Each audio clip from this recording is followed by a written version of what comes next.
The Nottinghamshire Police in the United Kingdom thinks that in the current year, misogyny should be a hate crime. Why? Well, because it's the current year, of course. Let's explore.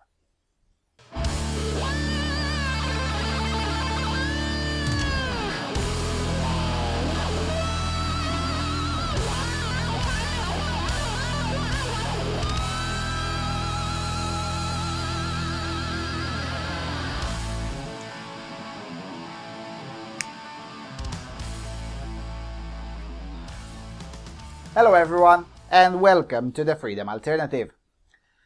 When it's not an overtly anti-white policy, watch out for the misandrist nonsense because it's just around the corner.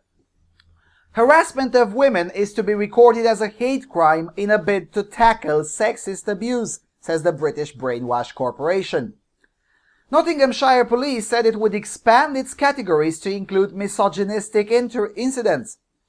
It means abuse or harassment, which might not be a crime, can be reported to and investigated by the police and support for the victim put in place. Nottingham Women's Centre said it hopes it will help give more victims the courage to report incidents. Chief Constable Sue Fish claimed it will make the country a safer place for women.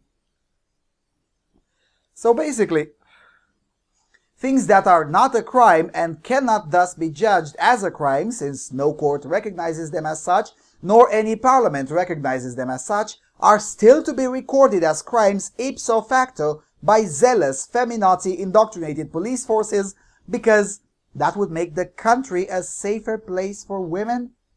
Really? Now, how's that supposed to work? And when I say zealous, feminazi indoctrinated police forces, I am not joking.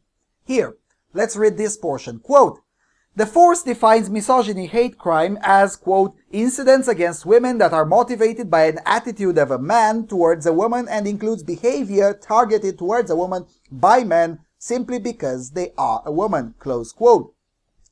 The classification now means people can report incidents which might not be considered to be a crime and the police will investigate.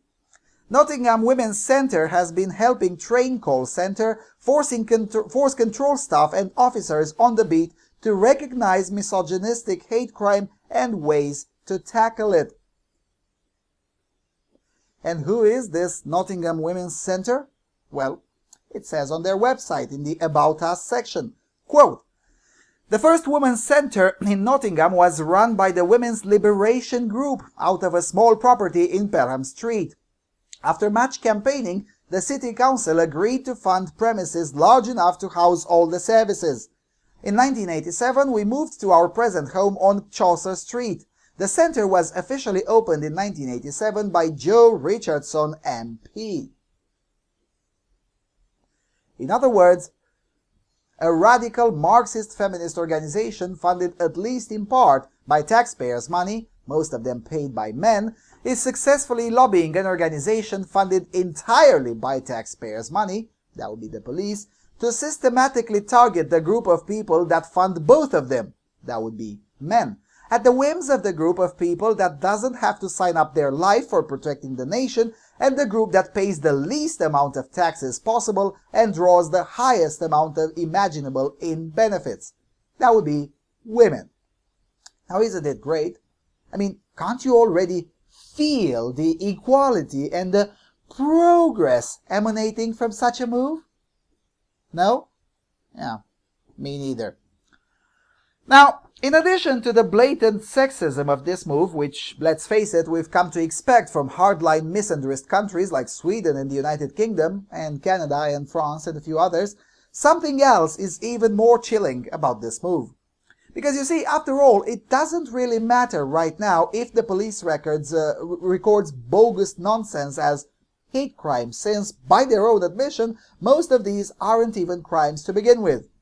But in addition to wasting police resources on pretentious feminist agitprop, this has the potential to be used for further insane laws that will harm the general public later on. I mean, just think about it. 5 years from now, the usual suspects will go on the pages of The Guardian and claim that 95% of misogyny hate crimes are legal. And this is bound to happen, considering that the overwhelming majority of these incidents cannot possibly constitute a crime to any sensible mind to begin with. And then, armed with that fact, which will obviously be devoid of context, like any good feminist, there will be intense pressure on Westminster to pass more laws that micromanage the lives of individuals even further. I mean, it's not like this hasn't happened before or something. It's already a tested template by the control freaks du jour.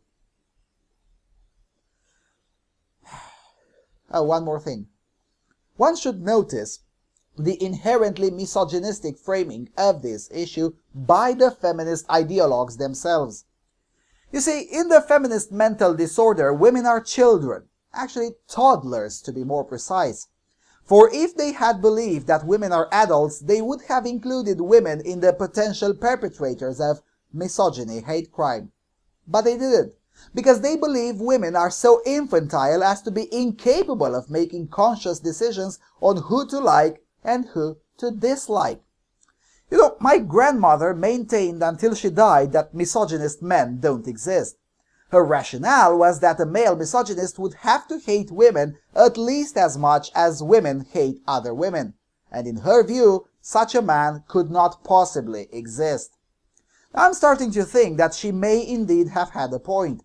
The misogyny of low expectations that keeps on delivering from the feminist sector is so astounding that there is no way one can conclude that feminists are anything but cancer to the civilized society.